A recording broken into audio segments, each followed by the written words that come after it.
अस्सलाम वालेकुम, मैं हूं आपका दोस्त, आपका इंस्ट्रक्टर मोहम्मद अंसनदर। लास्ट वीडियो में मैंने आपको कुछ ग्लिम्स दिया था रैशनल नंबर्स और इरेशनल नंबर्स के बारे में। आज हम इसके बारे में थोड़े से ज़्यादा डिस्क्रिप्शन देंगे, थोड़ा सा ज़्यादा डिटेल में पढ़ेंगे। सबसे पहले कलर की के बारे में बताता चलूं। जो हमारे पास रेड कलर का टेक्स्ट होगा वो मेन आइडिया के बारे में बता रहा होगा। जो ब्लू कलर का टेक्स्ट होगा वो कुछ इंपॉर्टेंट पॉइंट्स के बारे में डिस्कशन होगी।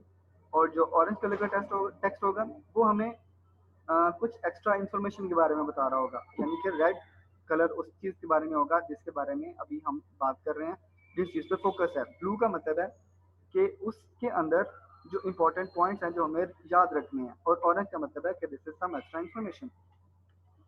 तो सबसे पहले चलते हैं rational numbers and irrational numbers इनकी डेफिनेशन के ऊपर। तो रैशनल नंबर क्या होता है, जैसे मैंने आपको कल बताया था, ऐसे नंबर्स जिनको हम फ्रैक्शन की फॉर्म में लिख सकें उन्हें रैशनल नंबर्स बोलते हैं।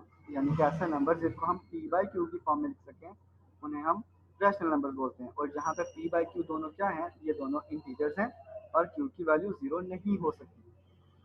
क्यू की वैल्यू जीरो क्यों नहीं हो सकती, ये मैं अभी आपको बता देता हूँ। ओके, तो इसके अंदर हमारे पास जो कुछ एग्जांपल्स हैं वो स्क्वायर रूट 16 एक एग्जांपल है, एक 3 इसकी एग्जांपल है, 7 एग्जांपल है, 4 एग्जांपल है। अब क्वेश्चन ये है कि हम इनको फ्रैक्शन की फॉर्म में कैसे लिख सकते हैं। फॉर एग्जांपल स्क्वायर रूट 16 को मैं लिख सकता हूँ 4/1, 3 को लिख सकता हूँ 3/1, 7 को लिख सकता हूँ 7/1। इसके अलावा भी हमारे पास बहुत एग्जांपल्स हैं, लाइक 22/7, 5/2। इस तरह के बहुत से एग्जांपल्स हैं हमारे पास। तो ये जितने भी एग्जांपल्स हैं ये सारे के सारे रैशनल नंबर्स को डिस्क्राइब कर रहे हैं। फिर इरेशनल नंबर्स वो नंबर्स होते हैं जिनको हम फ्रैक्शन की फॉर्म में नहीं लिख सकते, यानी कि इस फॉर्म में नहीं लिख सकते। ये सारे के सारे इरेशनल नंबर्स होते हैं। यहाँ पे भी पी क्यू दोनों इंटीजर्स हैं और क्यू की वैल्यू जीरो नहीं होती। अब इसमें कुछ एग्जांपल्स हैं, स्क्वायर रूट 2, स्क्वायर रूट 3, 7/√5, 7/15 का स्क्वायर रूट। ये सारे के सारे इरेशनल नंबर्स हैं। अच्छा, क्वेश्चन ये है कि क्यू की वैल्यू जीरो क्यों नहीं हो सकती। फॉर एग्जांपल मेरे पास एक नंबर है, सपोज पी की वैल्यू मेरे पास 6 है, ओवर क्यू की वैल्यू मैं जीरो ले लेता हूँ। तो 6 को जीरो पे मुझे डिवाइड करना है। अब 6 को जीरो पे डिवाइड करने का मतलब क्या है कि अगर मेरे पास टोटल कोई 6 एलिमेंट्स हैं, उसको मैंने जीरो पे डिवाइड करना है। तो सबसे पहले मैं आपको एग्जांपल देता हूँ कि 6 को 2 पे डिवाइड करने का क्या मतलब है। 6 को अगर मैं 2 पे डिवाइड करता हूँ तो डेफिनेटली मेरे पास आंसर आता है 3। तो 6 को 2 पे डिवाइड करने का मतलब क्या है। अगर सपोज मेरे पास टोटल 6 एलिमेंट्स हैं, उसको 2 पे डिवाइड करने का मतलब ये है कि मैंने उसके दो दो के ग्रुप्स बनाने हैं। फॉर एग्जांपल मेरे पास टोटल 6 एग्स हैं। तो अब मुझे किसी ने ये कहा है कि अगर आपके पास कोई एक पर्सन आता है, आपने उसे 2 एग्स दे देने हैं, यानी कि 2 एग्स का एक ग्रुप है, आपने एक ग्रुप को एक पर्सन दे देना, एक पर्सन को दे देना। तो फॉर एग्जांपल पहला पर्सन आया, आपने उसे 2 एग्स दे दिए, 2 एग्स उसके पास चले गए। फिर दूसरा पर्सन आया, आपने उससे भी 2 एग्स दे दिए। फिर तीसरा पर्सन आया, आपने उसे भी 2 एग्स दे दिए। तो इसका मतलब है टोटल 3 पर्सन थे जिनको हम 6 एग्स दो दो करके बांट सकते थे। तभी हमारे पास 6/2 का आंसर 3 आ रहा था। ओके, अब फॉर एग्जांपल यही बात लेके चलते हैं। 6 को अगर मैं जीरो पे डिवाइड करना हो, मुझे 6 पे डिवाइड करना है जीरो पे। तो अब हमारे पास टोटल 6 एग्स हैं, टोटल 6 एग्स हैं। सपोज 1 2 3 4 5 6, या ये जो नीचे एग्स हैं यही कंसिडर कर लें। मेरे पास पहला पर्सन आया, मैंने उसे 0 एग्स दे दिए। दूसरा पर्सन आया, उससे भी 0 एग्स दे दिए। तीसरे को भी 0 एग्स दे दिए, चौथे को भी, पांचवें को भी। तो मैं कितने पर्सन को ऐसे हैंडल कर सकता हूँ जब तक मेरे पास एग्स खत्म नहीं होते। यानी जब मेरे पास एग्स खत्म हो जाएंगे तब मैं कहूँगा बस मेरे पास और नहीं है, अब और ना हो। लेकिन अभी तो मेरे पास एग्स हैं, तो मेरे पास कितने पर्सन आएंगे, वी डोंट नो। तो अगर मुझे हर मेंबर को 0 एग्स प्रोवाइड करने हैं तो I don't know the answer कि कितने मेंबर्स को मैं डील करूंगा। तो दिस इज अननाउन, हम इसके बारे में नहीं जानते। अगर किसी किसी भी नंबर को अ, किसी भी नॉन जीरो नंबर को जीरो पे डिवाइड किया जाए तो this is unknown, we don't know, हमें इसका आंसर नहीं पता। तो इसलिए हम अवॉइड करते हैं कि p बाई क्यू में डिनोमिनेटर यानी q की जगह पे 0 नहीं होना चाहिए। यानी कि for example p by Q है, अगर हम इसके अंदर p की जगह पे q की जगह पे 0 लिख देते हैं तो वही फ्रैक्शन है कि p हमारे पास नंबर ऑफ एलिमेंट्स हैं और हमने उन्हें 0 के ग्रुप्स बना के लोगों में डिवाइड करना। तो this is an unknown thing, हम नहीं जानते कि कितने लोगों को हम डील करेंगे। ओके, तो कुछ टर्म्स का आपको पता होना ज़रूरी है रैशनल नंबर्स और इरेशनल नंबर्स को समझने के लिए। सबसे पहली बात है टर्मिनेटिंग डेसिमल्स क्या होते हैं। तो according to the definition, a number which has only finite number of digits in its decimal part is called a number with terminating decimal। यानी ऐसा नंबर जिसके डेसिमल पार्ट में इतने डिजिट्स हों जिनको हम गिन सकें, जिनको हम काउंट कर सकें। फॉर एग्जांपल अगर मैं पहली एग्जांपल लेता हूँ यहाँ की, तो पहली एग्जांपल है 202.04। This is the example. तो इसके डेसिमल पार्ट में जस्ट 2 डिजिट्स हैं which is finite, of course count कर सकते हैं हम इन्हें 0.0000415। इसके डेसिमल पार्ट में 7 डिजिट्स हैं, ये भी काउंट कर सकते हैं 1,41,23,7895। इसके डेसिमल पार्ट में 8 डिजिट्स हैं, इनको भी हम काउंट कर सकते हैं। तो these all are examples of terminating decimals, a number with terminating decimals. Okay, next thing आती है हमारे पास रिकरिंग डेसिमल्स क्या होते हैं। तो in general according to the definition, in general recurring, जैसे दूसरा नाम पीरियडिक डेसिमल भी होता है, is a decimal in which one or more digits repeat इनडेफिनिटली, यानी कि एक या एक से ज़्यादा डिजिट रिपीट करते हैं अपने आप। फॉर एग्जांपल अगर मैं यहाँ पे बात करूँ 131.3333 एंड सो ऑन, तो यहाँ पे 3 अपने आप को रिपीट कर रहा है। इसको हम यूं भी लिखते हैं 131.3 और ऊपर से एक बार आ जाती है। तो इसको लिखने का एक वे ये भी है। अब ये जो 0.151515 एंड सो ऑन है, ये भी रिपीट करें। इसको लिखने का वे कैसे है, इसको हम इस तरह से लिख सकते हैं 0.15, ये 15 रिपीट हो रहा है। ये जैसे इसको लिखने के वेज हैं। तो ये एग्जांपल है हमारे पास कि अगर हमारे पास किसी नंबर का डेसिमल रिकरिंग हो तो वो किस तरह का होगा, किस टाइप का होगा। अच्छा, क्वेश्चन ये है कि हम ये क्यों पढ़ रहे हैं। तो उसके लिए एक और क्वेश्चन है कि how to check that a number is rational और irrational in the decimal form. अगर तो कोई नंबर फ्रैक्शन की फॉर्म में लिखा हुआ है फिर तो हम कह देंगे हाँ भाई ये तो जो नंबर है ना ये रैशनल नंबर है। लेकिन अगर फ्रैक्शन की फॉर्म में नहीं है, पॉइंट की फॉर्म में है, डेसिमल फॉर्म में लिखा हुआ है, तो कैसे पता चलेगा कि ये नंबर रैशनल नंबर है या नहीं। तो उसके लिए हमारे पास कुछ ट्रिक्स हैं। ट्रिक क्या है, a number having terminating decimal is a rational number. तो ऐसा नंबर जिसका डेसिमल टर्मिनेट हो जाए वो रैशनल नंबर है। इसके अंदर कोई और हार्ड एंड फास्ट रूल नहीं है, कोई और कुछ देखने की जरूरत नहीं है। डेसिमल पार्ट खत्म हो गया तो this is a rational number. और अगर डेसिमल पार्ट खत्म नहीं होता, सोन चलता रहता है, लेकिन वो रिकरिंग है, नॉन टर्मिनेटिंग है लेकिन रिकरिंग है, यानी कि उसके अंदर जो डेसिमल पार्ट है वो उसके अंदर कुछ डिजिट्स रिपीट हो रहे हैं, अपने आप को रिपीट कर रहे हैं, तो वो भी एक रैशनल नंबर है। बट अगर कोई नंबर जिसका डेसिमल पार्ट नॉन टर्मिनेटिंग हो, नॉन रिकरिंग हो, ना ही रुक रहा हो ना ही रिपीट हो रहा हो, वो डेफिनेटली एक इररेशनल नंबर है। तो 2 कंडीशन हैं अगर रैशनल नंबर होने के लिए, कि अगर टर्मिनेट हो जाए डेसिमल पार्ट तो भी, और अगर नॉन टर्मिनेटिंग हो लेकिन रिकरिंग हो तो भी। दोनों केसेस में हमारा जो नंबर है वो एक रैशनल नंबर होगा, अदरवाइज इररेशनल नंबर होगा। इसकी कुछ एग्जांपल हैं। फॉर एग्जांपल 0.25 जिसे हम 25/100 लिख सकते हैं। ऊपर वाला पोर्शन भी इंटीजर है और नीचे वाला पोर्शन भी इंटीजर है। This is of course a rational number. और वैसे भी मुझे पता चल रहा है इसका जो डेसिमल पार्ट है वो टर्मिनेट हो रहा है। नीचे एग्जांपल है 2.3 के ऊपर बार है, मतलब 2.333 and so on. This is are recurring decimal, खत्म नहीं हो रहा लेकिन रिकरिंग है, so this is also an irrational number. तीसरा जो पार्ट है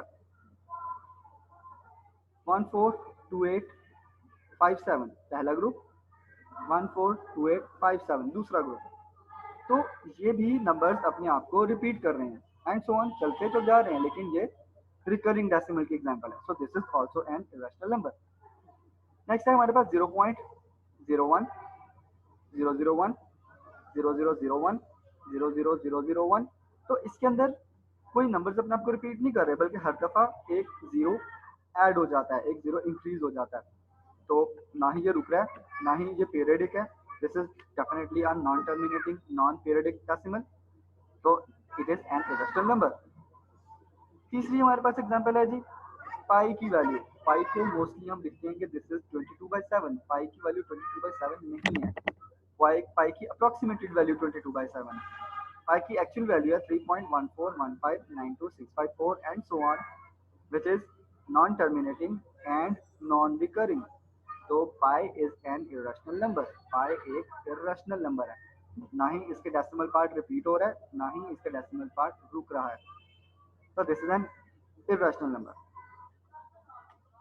तो फॉर एग्जांपल हमें प्रूव करना है कि square root 2 is an irrational number. हमें प्रूव करना है कि स्क्वायर रूट 2 एक इरेशनल नंबर है, तो हाउ टू प्रूव इट? हम ना ऑन कंट्रेरी सपोज कर लेते हैं। ऑन कंट्रेरी का मतलब ये है कि स्टेटमेंट के खिलाफ जाकर, तो हम स्टेटमेंट के खिलाफ जाकर सपोज करते हैं नहीं भाई स्क्वायर रूट 2 जो है वो एक इरेशनल नंबर नहीं है, बल्कि ये एक रैशनल नंबर है। तो suppose on contrary that square root 2 is a rational number. अगर ये रैशनल नंबर है तो इसे हम फ्रैक्शन की फॉर्म में लिख सकते हैं, यानी पी बाई क्यू की फॉर्म में लिख सकते हैं। तो और हम ये सपोज करते हैं कि P by Q is in its least form. Least form का क्या मतलब है? फॉर एग्जांपल मेरे पास अगर एक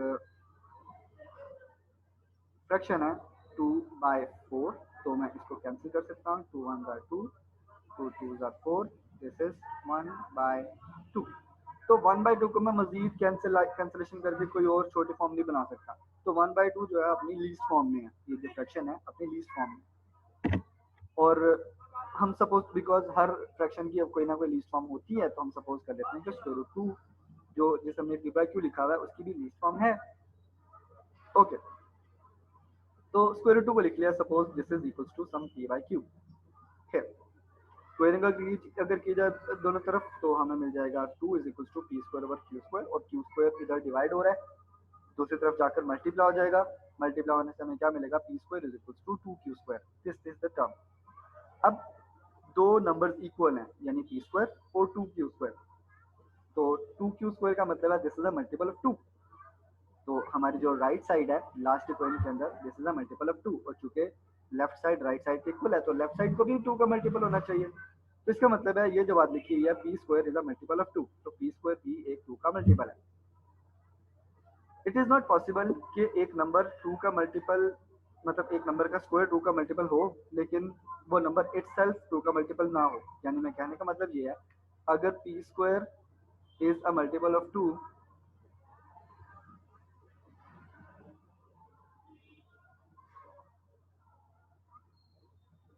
then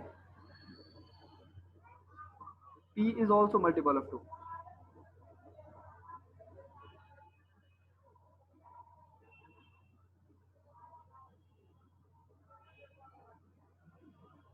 ऐसा क्यों है? मैं सपोज कर लेता हूँ कि p 2 का मल्टीपल नहीं है।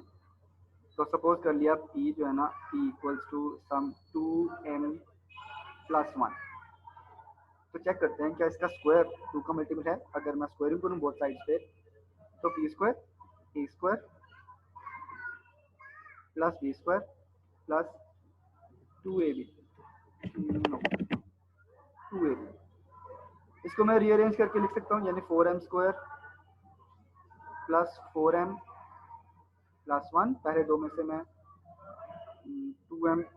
2 कॉमन निकाल सकता हूँ। क्या बनेगा मेरे पास? 2m स्क्वायर प्लस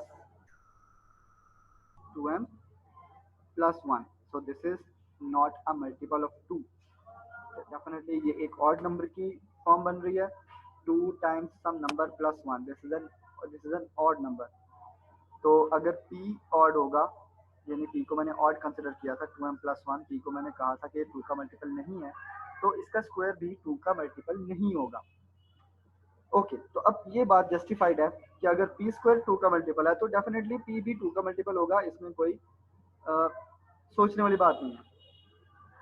ओके, तो मुझे पता चला कि p is also multiple of 2। तो अगर p 2 का मल्टीपल है तो मैं p को लिख सकता हूँ 2p प्राइम, और p प्राइम वो नंबर है जिसको 2 से अगर मल्टीप्लाई करें तो हमें p मिल जाता है। तो p प्राइम को 2 से मल्टीप्लाई करें, this is equals to p। Okay, इस वैल्यू को p की इस वैल्यू को हम ये लास्ट इक्वेशन में पुट करते हैं। क्या आ जाएगा हमारे पास 2p प्राइम का square is equals to 2q square, और अगर मैं इस स्क्वायर को ओपन करता हूँ तो मुझे मिलेगा 4p प्राइम का square is equals to 2q square. अगर मैं फिर राइट साइड मतलब दोनों साइड को 2 पे डिवाइड कर दूँ तो मुझे मिल जाता है 2p prime square is equals to q square.